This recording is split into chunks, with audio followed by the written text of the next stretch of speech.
There's one fish you can find in practically every waterway in Britain, and it has a tendency to turn up when least expected.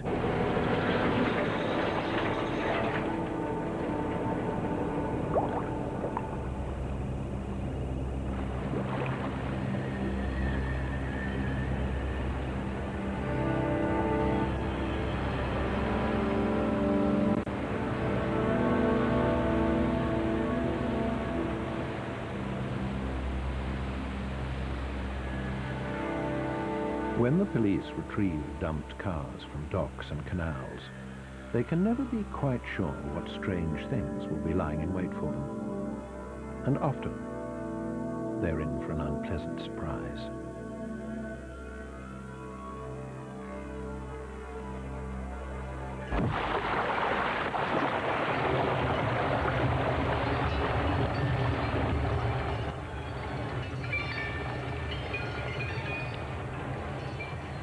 More snake-like than fish-like, it's no wonder that eels are the one fish that everyone loves to hate.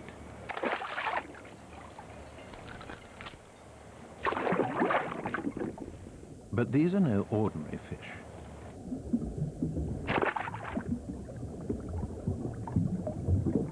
They can live for up to 70 years, crawl across land, and swim across the Atlantic and back again.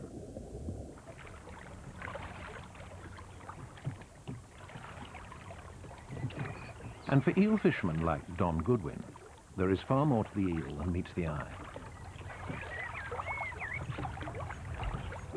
Eels, they're slippery old characters, aren't they? Not many people like them. But they're nice to eat. And they're quite intelligent, believe it or not. You want to be close to an eel, well, as I have over the years, you get to understand them a bit more, like you would. Or try to, but no, they got a character all their own, I think, anyway.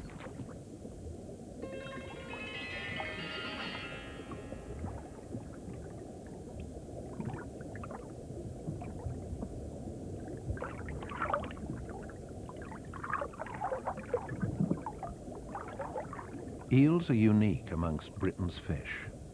They are the ultimate opportunists, living everywhere and eating anything. And you don't need money or expensive equipment to fish for them.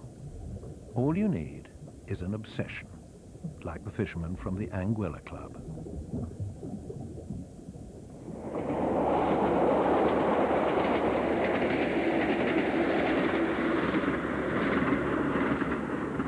The members of the Anguilla Club certainly think a great deal about eels. Their sole aim is to catch big eels and then lovingly let them go again. And in case you're wondering, Anguilla is Latin for eel. I think we can see things in an eel that other anglers can't. Everybody's happy catching something. That done a while ago now, because I'm fascinated with it. I mean, I'd rather have a tattoo of something that I genuinely I've got a lot of admiration for, rather than a skull and a crossbow, which, you know, just doesn't do anything for me. For some, the appeal of this particular fish is that you can catch them anywhere. Docks, rivers, canals. You'll find eels wherever there are plenty of holes to hide in and food to eat. Which means that some of the places where people go fishing for eels can border on the bizarre.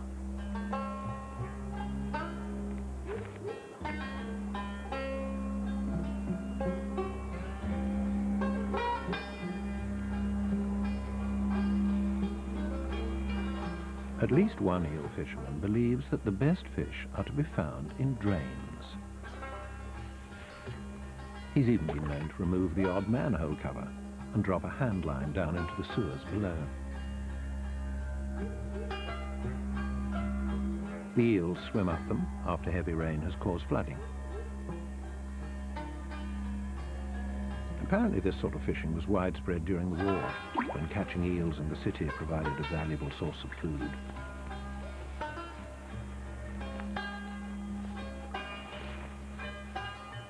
After all, who needs Speyside when you've got a sewer to fish in? It was because eels turn up in the most unlikely places that they were always believed to have supernatural qualities. Years ago, see, people, they were frightened of eels. They didn't go too much to them. They were a bit suspicious about them. So I thought there was something to do with the devil, you know. They've always had a funny sort of feeling over eels in the old days. Of course, now we know a bit more about them, but... Part of the reason people found them so terrifying was that they seemed to appear as if by magic.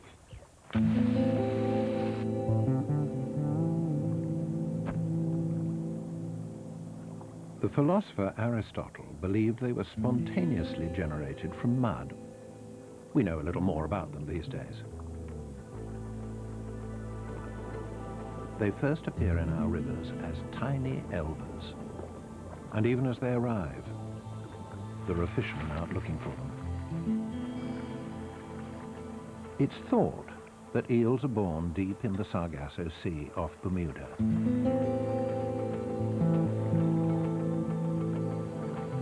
Every spring, billions of elvers head towards the British coast, where they have to fight their way upriver against the flow of water.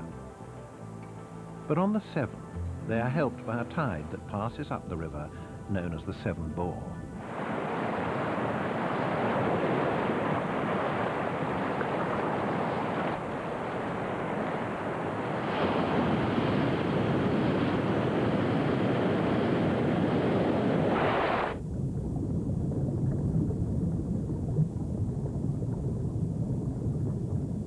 For centuries, the fishermen of the Severn have used their knowledge of this migration to catch elvers. They know that when the water temperature begins to rise and the bore is high because of the spring tides, there will be a good run of elvers.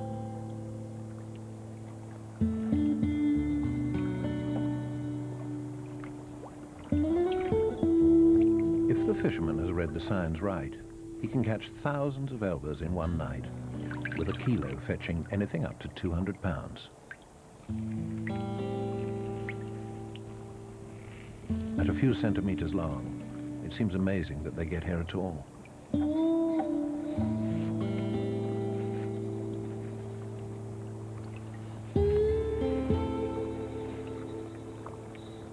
Those that make it past the fishermen find a suitable spot in the river and begin feeding. Once they grow, it's no use fishing for them with nets. That's when fishermen like Don have to resort to other tactics. He catches eels by bobbing for them, an ancient technique that needs nothing more than an excellent understanding of eels and a good supply of worms.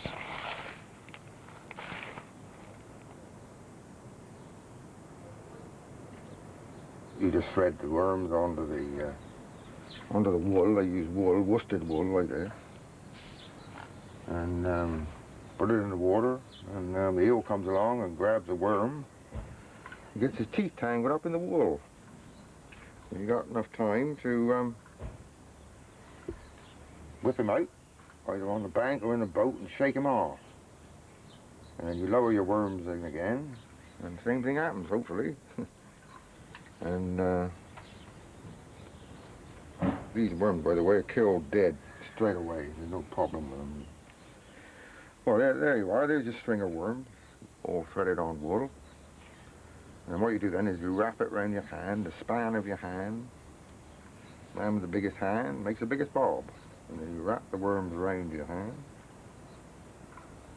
until you've got a nice, what we call a clod. Like that. See, and you tie them up tight so you don't go nowhere. Tie them up tight like that. So all the worms are looped.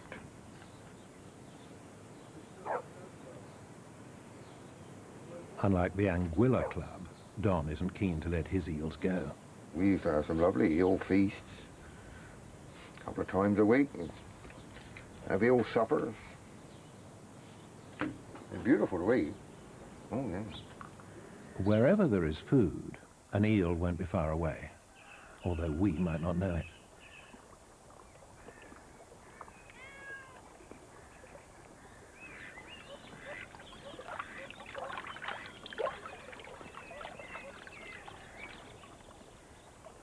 Their incredible sense of smell means they can sniff out anything edible, from dead bodies to barbecue handouts. And they're quick to learn where food might be.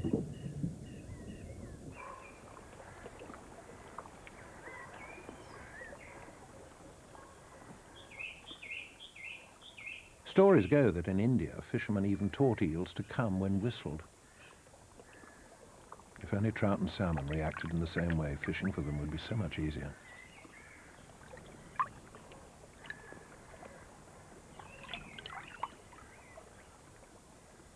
Eels gorge themselves during the summer months, so they can lay down enough fat to survive the winter, or if it's their year to migrate back to sea, to give them enough energy to cross the Atlantic.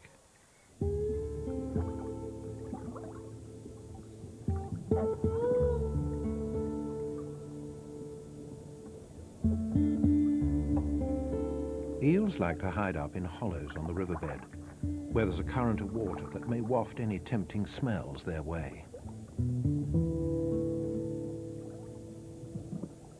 Don relies on this when he's fishing.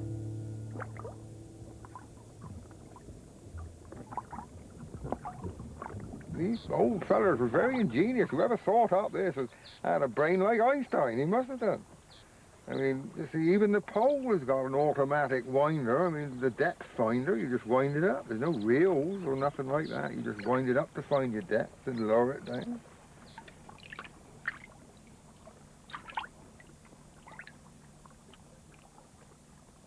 They call it bobbing because what you do is lift the worms off the bottom of the river 2 or 3 inches and drop it again.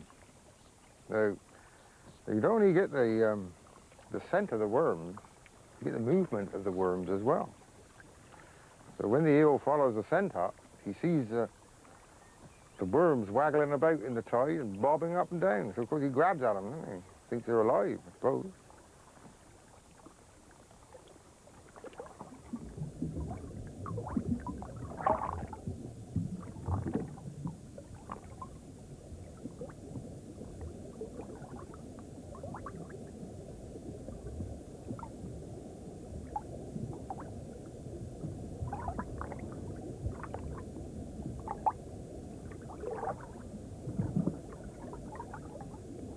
If you're a good fisherman, you've been at it as many years as me, you get a feeling what's going on under the water. You don't have to see what's going on. You've got a feeling.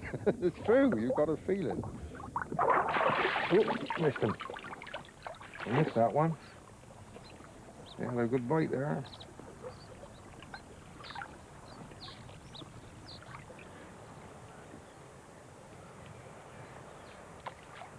By all accounts, you have to be a little crazy to go in search of eels. Most fishermen can't get far enough away from them. I don't really want to catch any eels here. What we're after really is the salmon.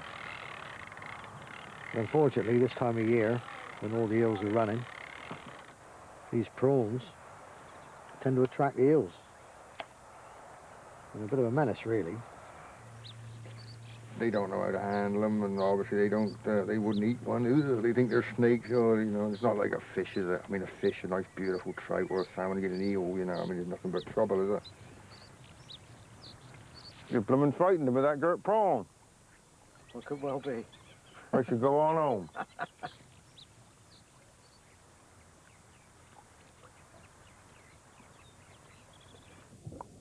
Why they're so annoying to other fishermen is exactly the reason why they are so beautifully adapted to life in the water, and why the Anguilla Club think they give the best fight of any fish. They can swim backwards and forwards. They can get into and out of any crevice, and the slime that covers their skin helps them swim effortlessly through the water.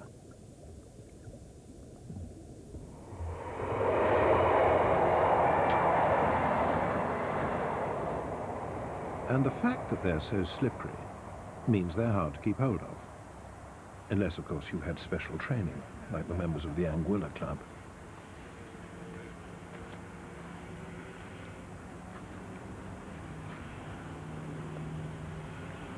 I'm just trying to calm the eel down so that I can get it ready to take some pictures. because it can be very awkward to hold when you're trying to take a picture of it. But if you just stroke it gently with a wet hand, covering its eyes, it usually just puts it to sleep and gives you enough chance to take the photographs that you want. And there we have it. £3 9oz, perfectly still. The Anguilla Club make it look so easy. For many fishermen, the biggest problem with eels is getting them off the hook. And that's why Don's method is so ingenious. That's the way today that people fish, with hook and lines. Thing is, with the hook and line, is that you've got to take the eel off the hook. And the time you rebait the hook and throw it out again and wait for an eel to bite, could take quite time to catch 2 or 3 or 4 eels. But with an eel bob, once the eels find these worms, they congregate on it, and you can get quite a few in a short time. All right, not too bad. Smaller one.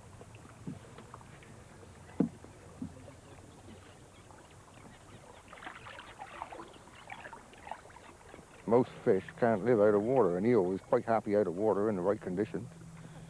You can bring him out into the area, he's quite happy. You put him back in the water and he's instantly quite happy. Remarkable, you know. We couldn't do that, and I don't know any other animal that can do it, but he does it. These eels do some strange things for fish.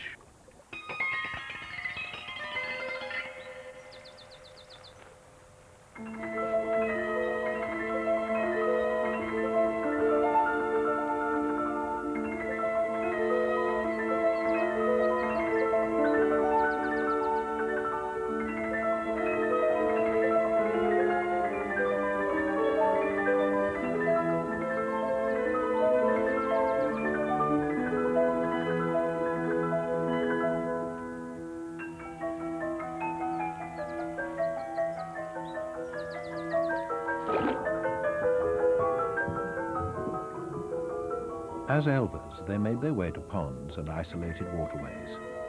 And when the adults decide to return to the sea, they have to retrace their journey and migrate overland. Often under the noses of unsuspecting fishermen.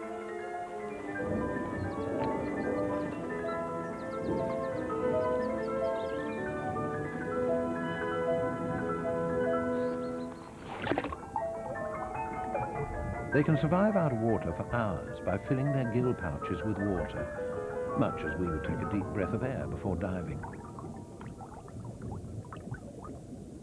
Not many fish can do that.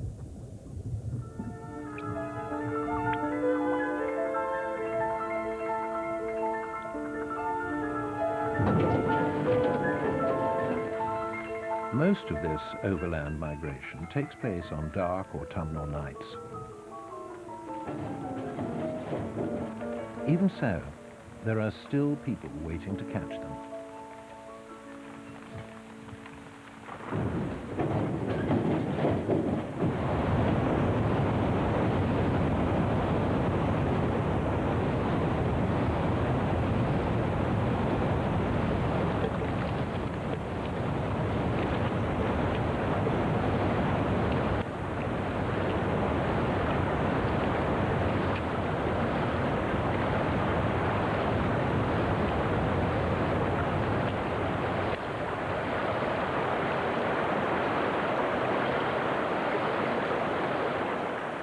Traps have been used for centuries to catch eels as they run back to the sea.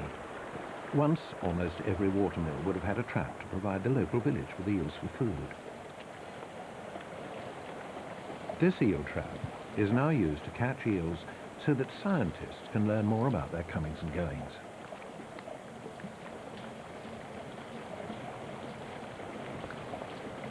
As eels travel towards the sea, they change from what fishermen call yellow eels to silver eels, which are far better adapted to the life ahead. The scientists like Brown Knights use these traps to try and explain the mystery of their migration. As yet, no one has ever found a breeding eel.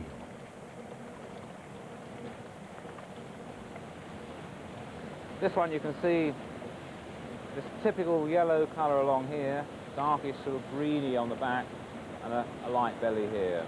Beautiful coloration for living in fairly murky fresh water. Complete contrast, this nice large healthy female, and you can see she's what we call a silver, because you've got this nice big white belly, silvery goldy side here, and a dark greyish back, which is really good camouflage for living in the sea. The eyes, okay, they're much bigger, because that's better for seeing underwater.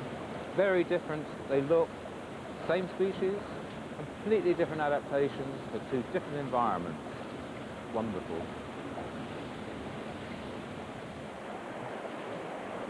But no self-respecting eel fisherman is interested in these tiddlers. For the Anguilla Club, size is important. The autumn eel migration doesn't really interest me because the fish that generally run back to the sea aren't what I'm really after. What I'm really after are the fish that remain and grow large. There might well remain a couple of big fish that haven't had the urge to go or the change to actually migrate back to the sea. And those are the ones we're really after. I lost one or two great big eels in my time. I've had eels as long as this boat nearly, and that takes some believing. But the trouble is they've been so big they come in and go straight out again. Yeah, they are big eels. Some of them are 5, 6, 8, 9, 10 pounds in weight. Big eels. And you're looking at something like that round. But where would an eel fisherman go to catch that big old eel that hasn't returned to sea?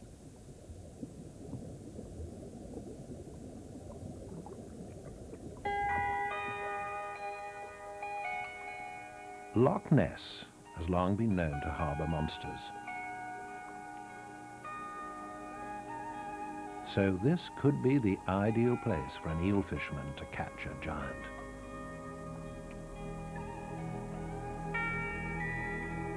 Most sightings of the monster have occurred off Urquhart Castle. There are many ideas of what it might be.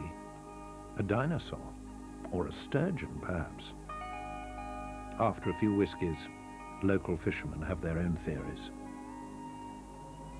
Back in the 1930s, a rich man hired a diver to look for his wife's body in the loch. She had drowned as a result of a boating accident. The diver, descending into the cold, dark, deep waters of the loch, was happy in the knowledge that he dived in many dark and dangerous places. But what he saw when he was lowered into the murky depths chilled him far more than the water ever would. Back on the surface, ashen-faced and shaken, he confirmed that what he'd seen was monstrous. He had seen Nessie, and Nessie was an eel 20 foot long. So what exactly is lurking beneath the loch?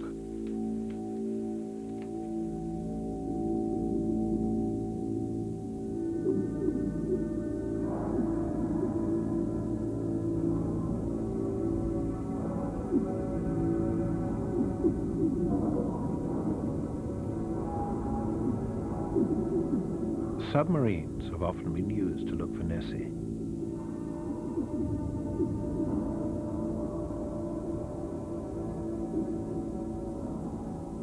But the only creatures they've captured on film are eels. Loch Ness is over 1,000 feet deep, with plenty of hiding holes for eels. It may be that in such deep, cold waters, the eels never feel the urge to return to the sea, so they stay, getting bigger and bigger. In 1987, an eel was caught in the power station on Loch Ness, and it was allegedly 6 meters.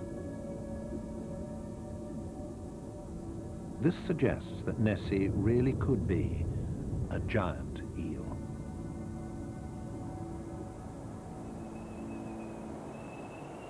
And where there are big eels, the Anguilla Club aren't far behind. Certainly the best time is to fish for eels at night. I mean, big eels definitely feed more at night. I mean, there's no two ways about it. I mean, they are basically a nocturnal fish and a predator as well. So on a nice dark night like tonight, the big eels will certainly be hovering around the margins, picking up all the fry and the dead fish left over from people who have been fishing in the day. And this is what we call dipping, which is a method of catching bait. And it just goes to show exactly why the eels at night are in the margins. As you can see, they'll be feeding on all these small roach fry.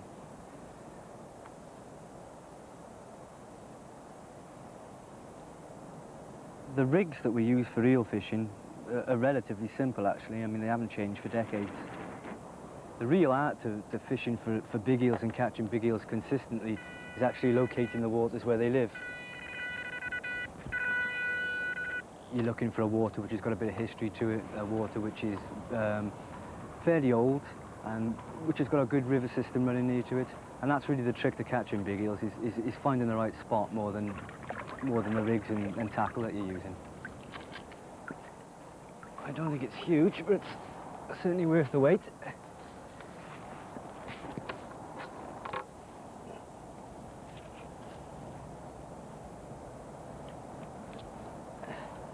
It's certainly one of my my most favourite fish to fish for, because you never know exactly what you're going to catch.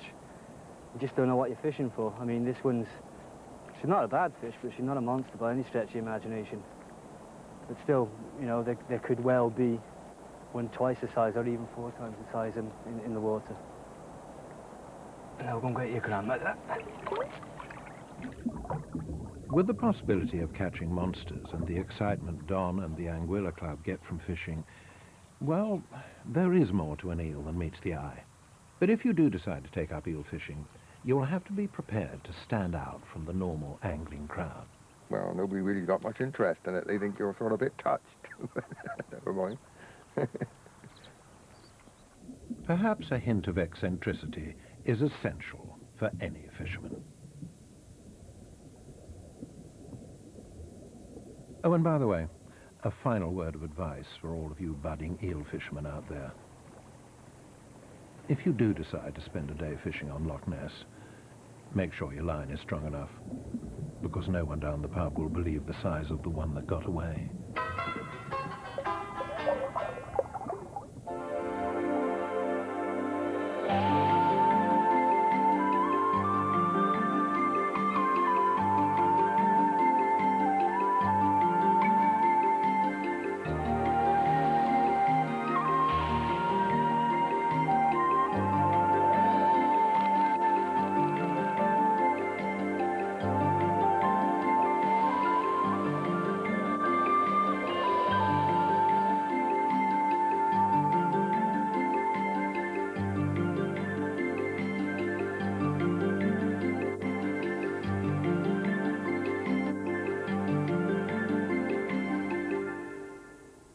Well, the new Labour government provides sufficient